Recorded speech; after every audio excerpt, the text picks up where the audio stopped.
Well, school is starting again, right? Yeah. Welcome back, students.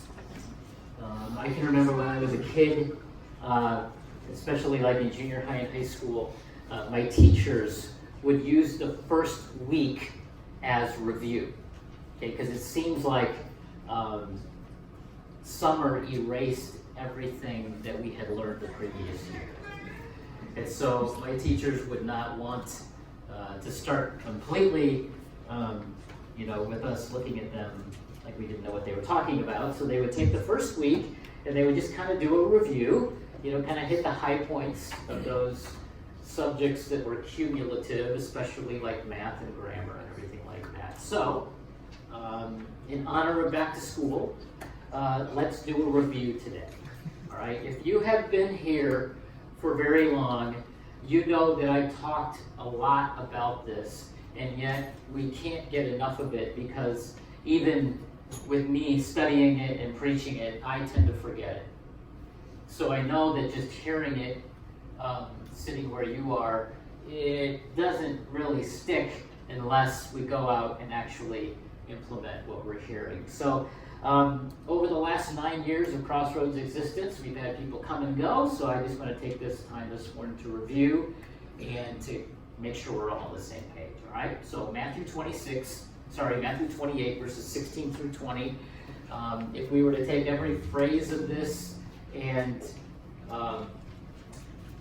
really go through each phrase, we would be here for several weeks. So I'm going to hit some of the high points of this last little speech, the last words of Jesus before he ascended to his Father. Matthew 28, verses 16 through 20 says this: Then the 11 disciples, 12 minus Judas, the 11 disciples went to Galilee, to the mountain where Jesus had told them to go. When they saw him, they worshipped him, but some doubted. Stop right there just for a second. They worshipped him, and some doubted. Again, that mix, that blend of, I believe, Lord, help my unbelief. All right? Jesus was not afraid of that. Jesus was not going to stand there and say, well, since some of you are doubting, you can just go sit in the corner while I talk to these guys who really believe it. Even in the midst of doubt and unbelief, he was willing to say, all right, I'm going to give you something that I want you to take and implement. This is stronger than your doubt. Jesus then came to them and said this: all authority in heaven and on earth has been given to me. Therefore go and make disciples of all nations, baptizing them in the name of the Father, and of the Son, and of the Holy Spirit, and teaching them to obey everything I have commanded you, and surely I am with you always to the very end of the age. Now here's what we have to do, my friends. We have to put ourselves in their place and ask this question: what did they have to go on when they heard this command from Jesus? What did those disciples have to go on in order to go out and obey what Jesus told them to do? What was the strategy? What was the plan? How would they implement making disciples? How would they know what to do? Okay, that has to be front and center here. And I'm going to spend the rest of that time answering those questions. Because Jesus didn't hand them a DVD series. Jesus didn't hand them a slick, multicolored brochure with a bunch of plans and procedures and various steps. He didn't even do a review with them like we're doing today. He just said, go out and do this. Now listen carefully. The only thing they had to go on was how Jesus had made disciples out of them. It's the only thing they had to go on. They lived 3 years together, experiencing the ins and the outs of something called the kingdom of God that is vastly different from living in the kingdom of darkness. And if we want to know what that looked like, we need to go no further than the 4 Gospels. If you want to know what living together for 3 years in the kingdom looked like, Just read one of the Gospels. Someone much smarter than I am has given a thorough definition of what these 11 men would have understood after hearing this little speech from Jesus. This is from a website called Follow the Rabbi, which is a website with the Christian organization called That the World May Know. Some of you may be familiar with a man named Ray Vanderlaan. And he said this: the Hebrew word for disciple is talmid, Talmid, talmid. The word stresses the relationship between the rabbi and the disciple. Let me say that again. The word stresses the relationship between the teacher and the student. And he goes on to say this: the disciple didn't only seek to know what the teacher knew. It was not enough just to know what the rabbi said. The goal of any talmid or disciple was to become like the rabbi and do what the rabbi did. All right, folks, if we don't understand that point, all right, we're completely lost from here on out. You have to understand that point.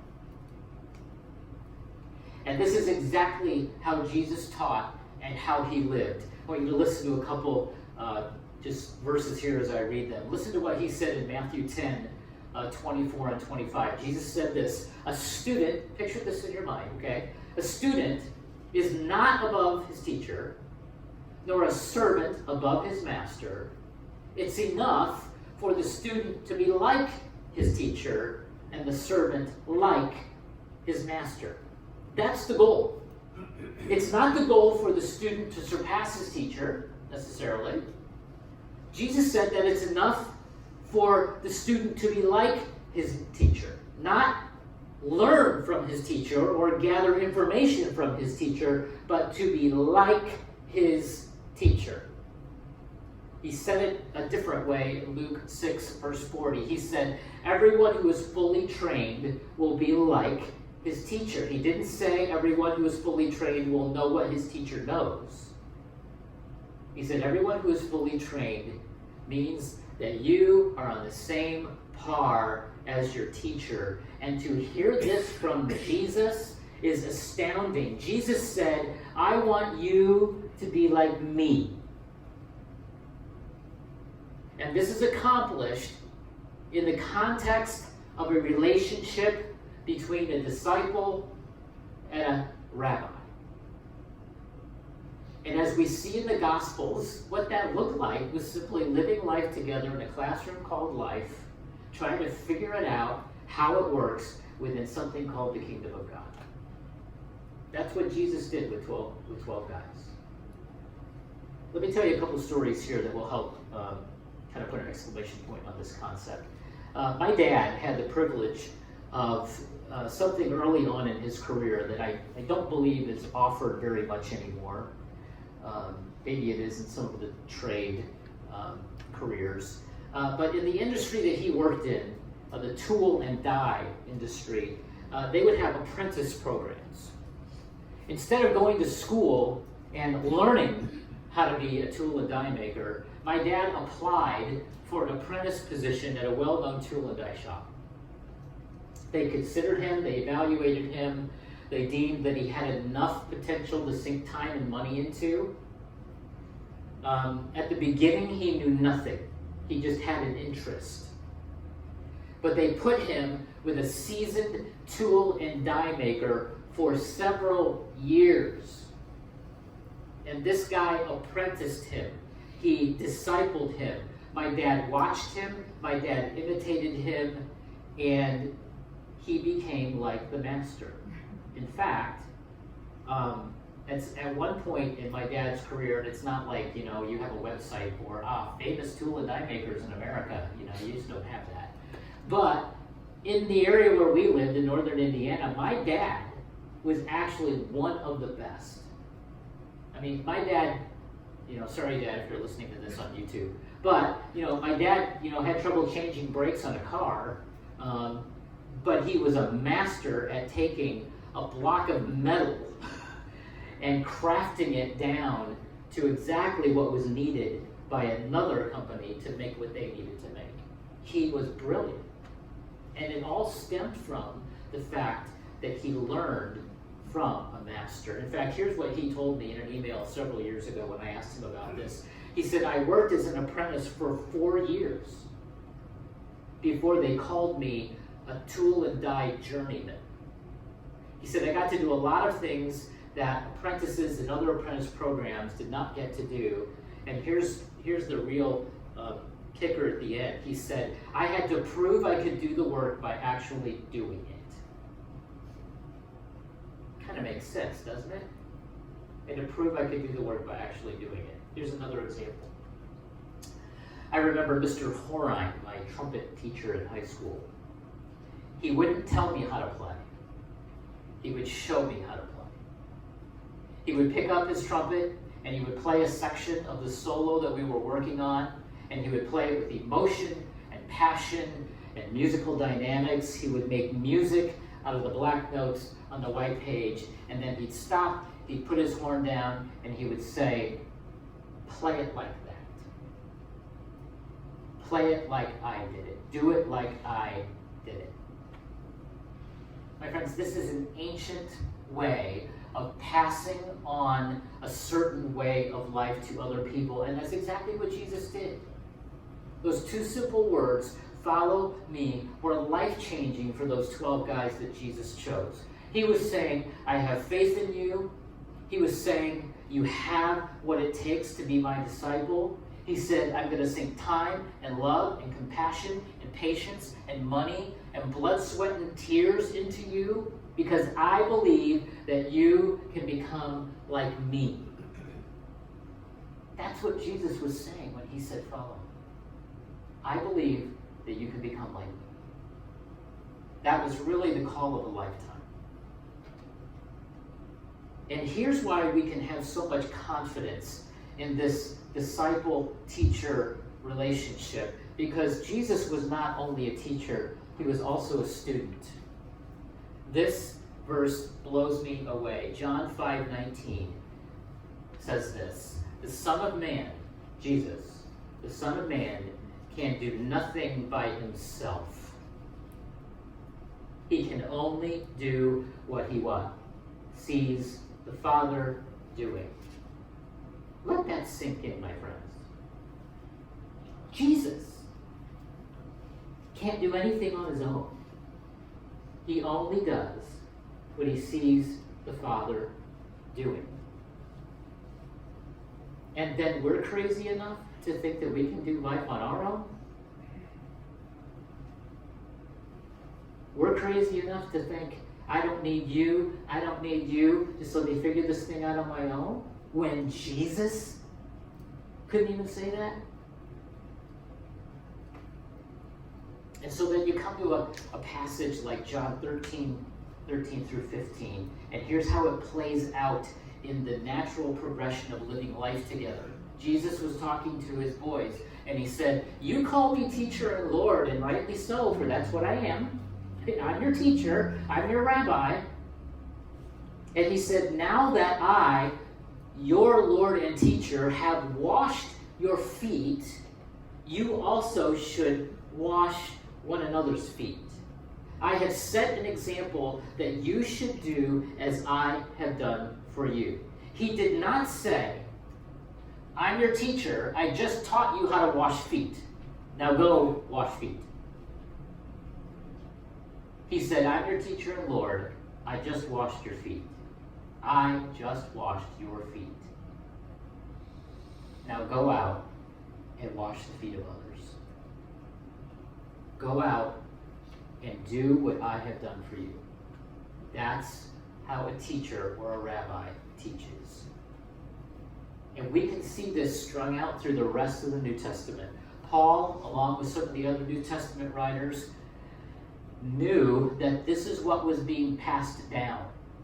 Okay, I'm going to read several passages here that talk about being imitators. Ephesians 5:1, Paul said, be imitators, therefore, as dearly loved children, and live a life of love, just as Christ loved us.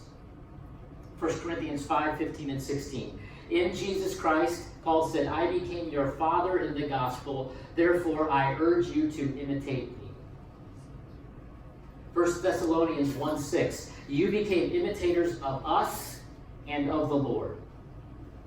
Hebrews 6:12, we don't want you to become lazy, but to imitate those who through faith and patience inherit what has been promised.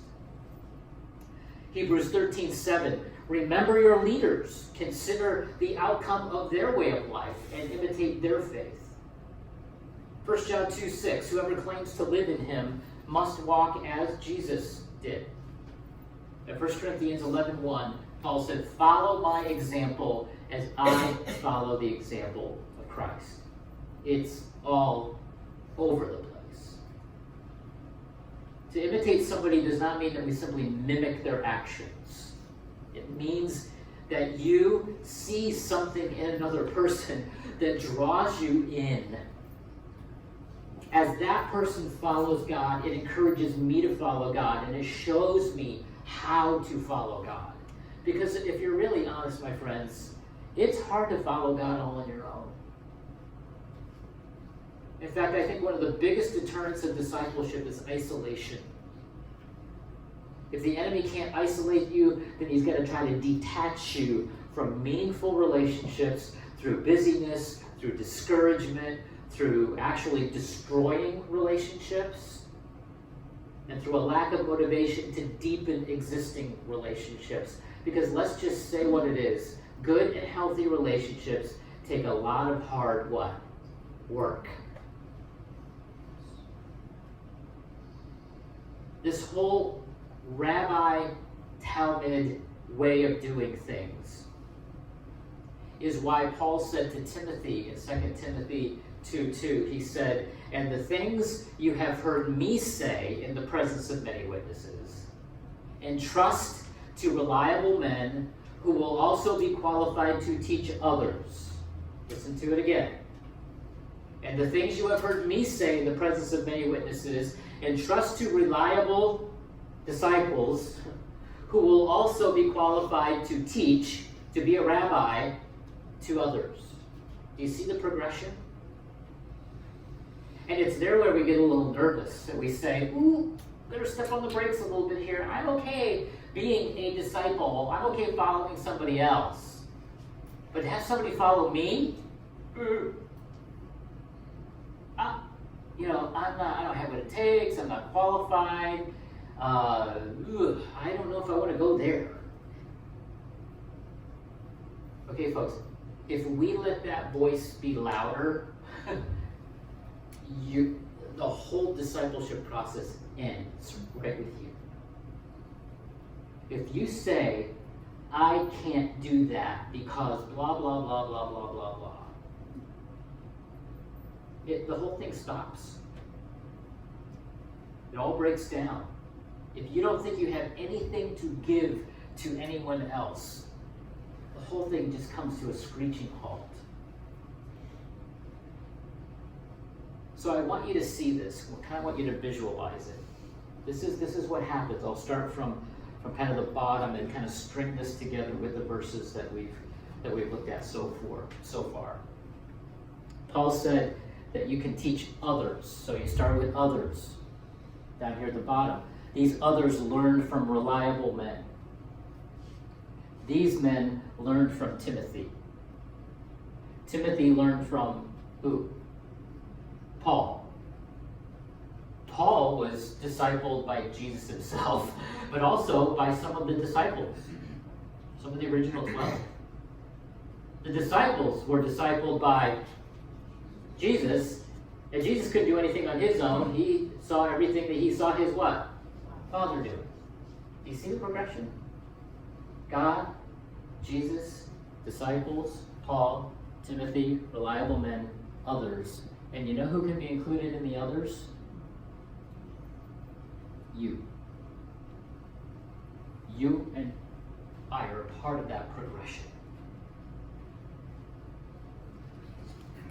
Years ago, and I tried this, I heard this story, and I hope it's true. Okay? I tried to substantiate it by looking stuff up online, and I couldn't find a good documentation for it, but I believe I got this from a reliable source. I'm going to use it anyway. Okay? It's a good story. Years ago, Billy Graham was said to have been interviewed by USA Today. When asked if he could do anything different in his life, he said something along these lines. He said, if I were to live my life over again, I would gather a couple handfuls of individuals around me for several years. He said, we'd live life together as best we could in a similar way as to how Jesus gathered those individuals around him and lived with them for years as his disciples. Then after 3 years, I would release those 12 to start the process all over again with their 12. Billy Graham, the guy who preached to millions, said that he wasn't sure if he would do it the exact same way.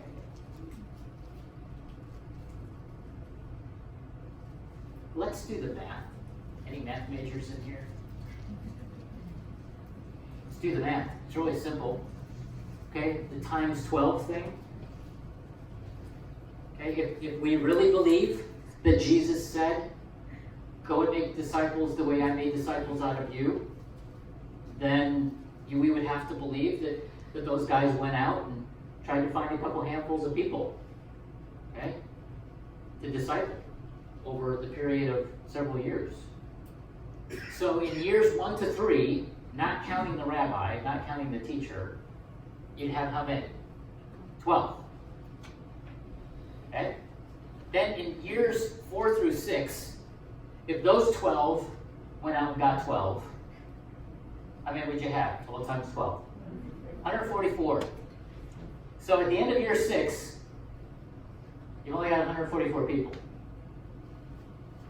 If those 144 went out and got 12, in years 7 through 9, you'd have 1,728. You see where we're going with this?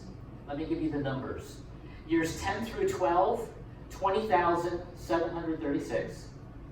Years 13 through 15, I'm going to go up through 30 years, okay? Years 13 through 15, 248,832. Years 16 through 18, 2,985,984. Years 19 through 21, 35,831,808. Years 22 through 24, 429,981,696. Years 25 through 27, 159,780,352. And in years 28 through 30, 61,917,364,224. Now, some of you are already doing the numbers, so let me put this in a national and global context. The estimated population of the United States at our last census in 2010 was 308,518,000.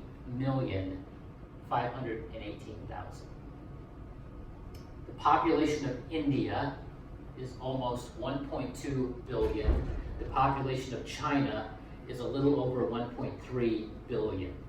The world's population is only estimated around 6.8 billion. What was our final number? 61 billion. Now, we're all aware of that concept of compound interest and that it only works if you do it early over a long period of time. And so I ran a few numbers and assumed attrition. Assumed that we weren't very good at this at all. Okay? I forget exactly what my percentage was.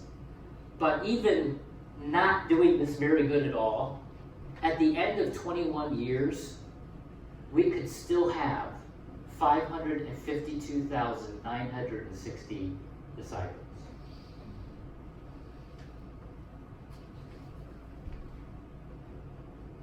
There's something that we have to understand here, though, and sometimes we leave this out. It's very important that what we call evangelism is a part of the discipleship process, right? The first step in discipleship is inviting those who are not yet followers of Jesus to follow you as you follow Jesus. We don't often realize it, but Jesus invited this whole gang of guys to follow him that had not yet come to the full realization of who he was. Think about Peter. It was only sometime after he was invited to follow Jesus that he actually said, "You are the Christ, the Son of the living God." Think about Judas. He never did. He betrayed Jesus with a kiss for 30 pieces of silver. Think about Matthew when Jesus called him from his tax collector's booth. I highly doubt that Matthew put it all together right there and that he was fully in and fully understood who Jesus was and what this whole kingdom thing was about. No, Jesus invited people to follow him before they were actually like all in. And I think we need to have our radar up for those kind of people, for pre-Christians, pre-believers. We need to invite people to follow before they fully confess that Jesus is Lord. We need to give them time to observe us following Jesus and how we love God and how we love others. And then we need to ask him a question like Jesus did with Peter. At some point, we need to look at him and say, "So, you've been hanging out with us for a while. You've been observing and learning and watching us. Who do you think Jesus is? Based on the Bible, based on how we've represented him, who do you think he is?" And to open that conversation up with people. My friends, I can't help but think that Jesus was onto something. Seriously. He was onto something when he said, "Go and make disciples like I can make disciples out of you." We cannot improve on that. You understand what I mean by that? That's the best plan. So I want you to take a little bit of an inventory this morning. I want you to think of a person in your life right now that's a little further ahead of you on their spiritual journey. A person who makes better choices than you. A person who's a little more mature, who's walked with Jesus a little bit longer than you have. A person who has some practical wisdom about living life in the kingdom in 2019. I want you to really think about who that person might be, maybe even visualize them in your mind. And now I want you to think about a person, or maybe even several individuals, who might be a little behind you. Maybe they're not even a Christian yet. You make better choices than they do. You're a little more mature. You've been walking with Jesus longer than they have. And you have a little more practical wisdom than they do. And here's what Jesus wants us to do. He wants us to be following someone, and he wants someone to be following us. He wants us to be learning from someone. He wants someone to be learning from us, kind of all at the same time. And so here's your assignment for the week. Remember, this is back to school. Okay? Here's your assignment. I want you to pray. And I want you to ask Jesus who those people are ahead of you and behind you. And I want you to listen. Okay? Don't assume, don't automatically think that, oh yeah, that's that person, that person. Just spend some time this week saying, okay, Jesus, I'm serious about this. I'm serious about what you said. Who is that person? And I don't care how old you are, discipleship never ends. Who is that person that's ahead of you that you can be the disciple of? Who are those people behind you that you can be their rabbi? And my friends, don't get spooked about this. This is not like, oh no, I have to, be able to do what Jamie does up here, or I have to know everything, and I have to be, Colin and diving points, and no. Jesus was talking to 11 knuckleheads, and he said, just go do it like I did it. Just go do it like I did it. Dallas Willard, you know that he's one of my favorite authors, one of the greatest Christian minds of the 20th and 21st century. He said this: how are we to think about this task that Jesus set before his little troop? He said the greatest danger for us now is that we will think about it in terms of what we know from contemporary visible Christianity, churches, denominations, and so forth. He said, above all, we must not think of the task as one of making adherence to a particular brand of Christianity. Jesus did not send his people out to make Christians or start churches as we understand them today. He sent them out to make disciples, and that is a very different type of enterprise. That's a very different type of enterprise indeed when you compare it to visible contemporary Christianity in the 21st century. Would you agree? I was speaking with another pastor this week, and the phrase, a culture change, was used. Making disciples the way Jesus did will require a culture change in most churches in this country. Making disciples the way Jesus did cannot be boxed and sold. Making disciples the way Jesus did cannot be branded and made famous. Making disciples the way Jesus did cannot be made into a curriculum with fill in the blanks. And it most certainly cannot be improved upon by any church or denomination.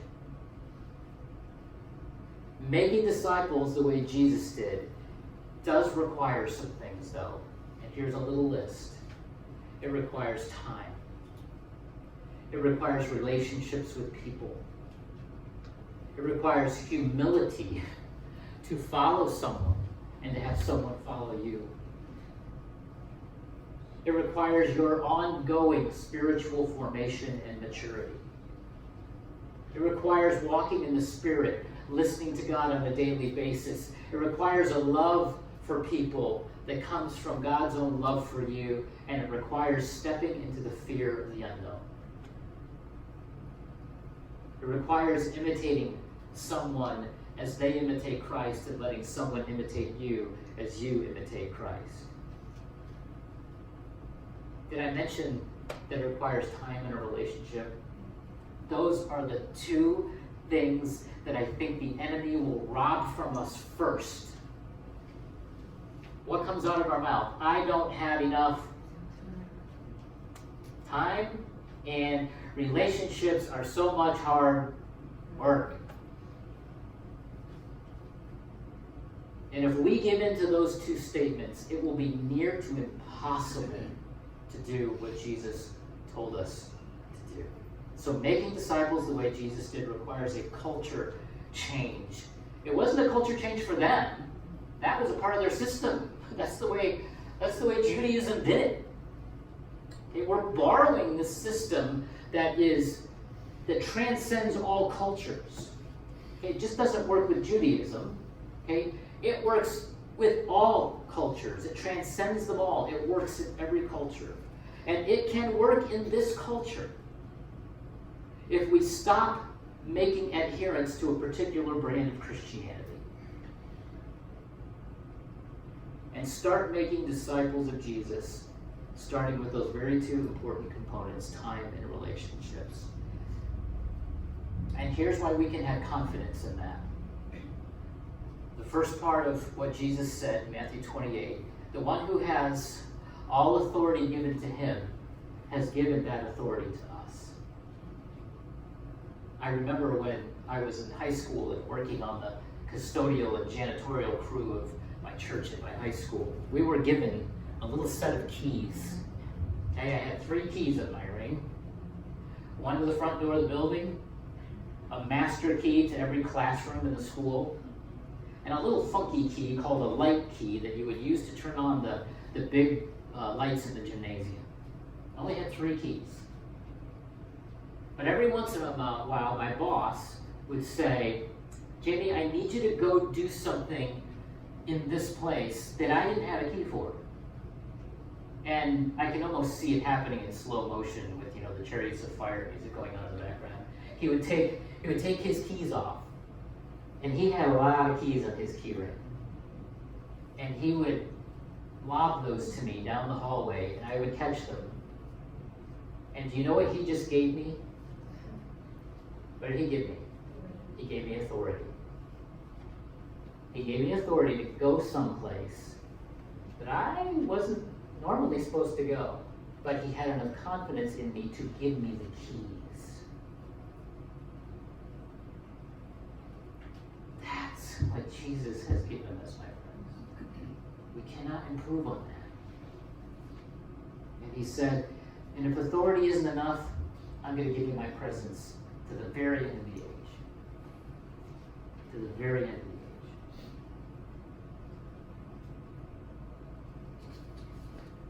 On the front of your song sheet today, you have a weird diagram.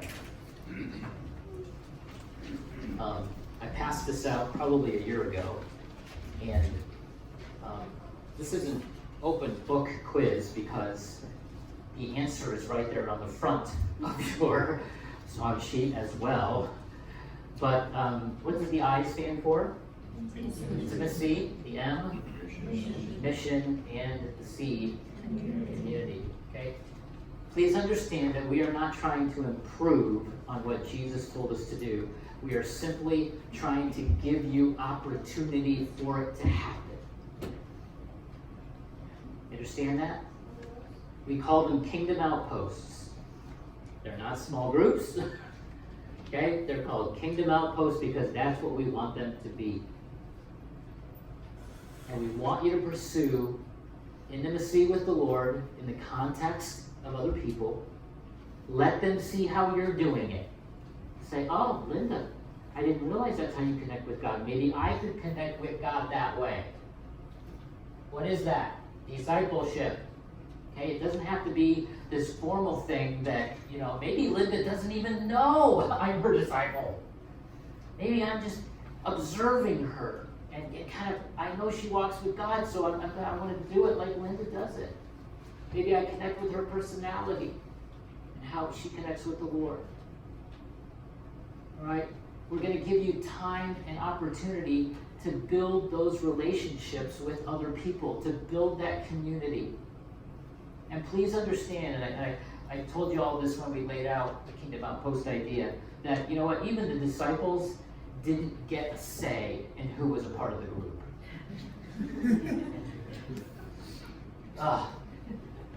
Nathaniel, really? We don't want him in the group, Jesus. And Philip? Do you realize the idiosyncrasies that he has? I can't stand him. We have a personality clash. You don't get a choice. Sometimes you get a choice, but Jesus is the common bond in this room. I might not be friends with some of you if Jesus wasn't our common bond.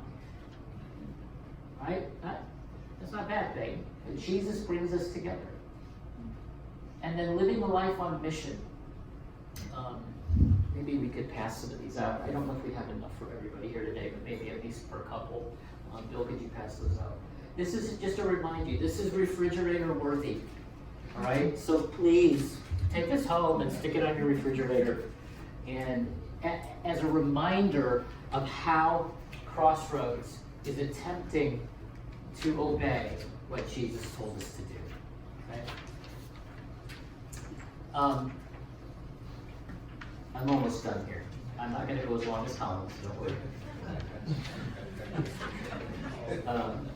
But I came across something this morning, in fact, that I kind of want to slip in here. And I'm going to hold the microphone up here to try to play a little thing through my phone.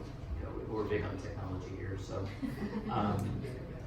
this was posted on Facebook this morning from a friend that I wish I could spend more time with, because he and I think, are kindred spirits. He lives in Alaska. I think maybe the last time I saw him was 9 years ago. His name is Micah Shields, and when my heart came alive in the summer of 2000, I crossed paths with Micah providentially at our home in Portage, Michigan. And Micah was the first person that I ever got to talk through what this new reality in my heart was like. And we just both really connected with each other. And so he posts things from time to time on Facebook. This is a little clip from George Barna. George Barna is a researcher. He's a serious researcher of the trends of the church and Christianity. And I want you to listen, hopefully listen to this little clip. And eventually I want it to encourage us here.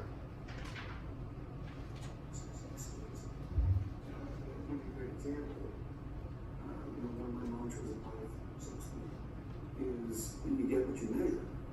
And one of the things that we discovered as we studied Christian churches in the United States, we interviewed a few thousand pastors and asked them all kinds of questions. One of those was, is your church successful? And an overwhelming majority of them said, well, yes. And so the follow-up question was, great, how do you measure success? And we found that across the country there are 5 dominant measures that are used in churches to determine whether or not the church is successful. Attendance. Do we have more people attending this week than we had last week? Budget. Are we raising the amount of money we said that we needed to do all the stuff we're trying to do? Programs. We have more programs going on now than we had last year. Staff. Have we hired more staff than we had last year? And square footage. How much of the property have we built out? Do we have more and more facilities for people to utilize? Now,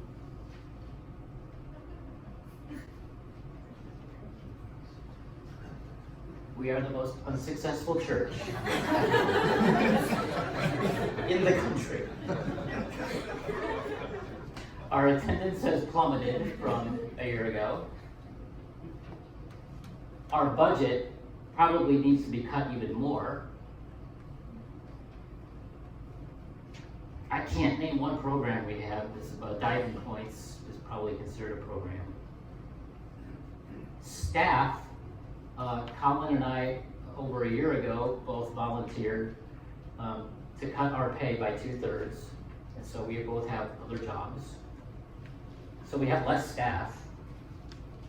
And square footage, this is it.